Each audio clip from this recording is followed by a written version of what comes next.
Hello बच्चों, let's read the following question.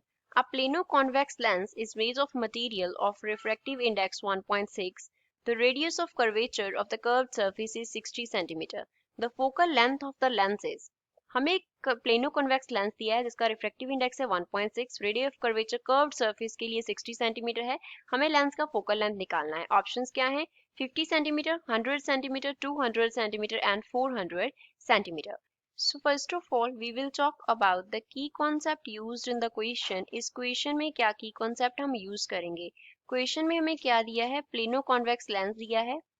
Plano convex lens. तो plano convex lens का जो एक सरफेस होता है वो क्या होता है? प्लेन होता है. दूसरा सरफेस इसका ऐसे इस तरीके से क्या होता है? कर्व. तो ये फर्स्ट सरफेस है और दूसरा क्या सरफेस है? सेकंड सरफेस है. फर्स्ट सरफेस के लिए जो रेडियस ऑफ कर्वेचर r1 होगा वो कितना होगा? इन्फिनिटी होगा, क्योंकि प्लेन सरफेस है. प्लेन सरफेस का रेडियस ऑफ कर्वेचर जो है वो कितना होता है? इन्फिनिटी होता है. सेकेंड सरफेस के लिए रेडियस ऑफ कर्वेचर को हम r2 कंसिडर करें तो वो हमें कितना दिया है? 60 सेंटीमीटर दिया है.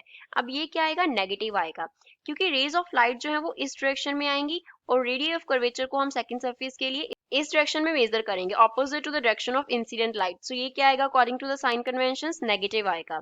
अब इस पे हम अप्लाई करेंगे लेंस मेकर्स फॉर्मूला.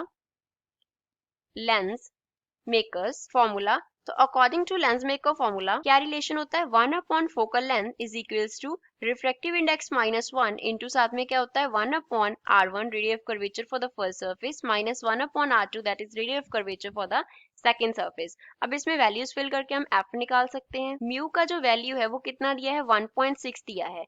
तो 1 अपॉन f जो है वो किसके इक्वल आ गया? 1.6 minus 1 into 1 upon r1 that is 1 upon infinity हो गया.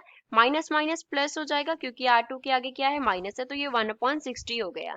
नाउ 1 अपॉन इन्फिनिटी जो है वो किसके इक्वल होता है? 0 के इक्वल होता है. So we can write 1 upon f is equals to 1.6 minus 1 into 1 upon 60. तो यहाँ से 1 अपॉन f जो है वो किसके इक्वल आ गया? 1.6 minus 1 that is 0.6, 0.6 upon 60.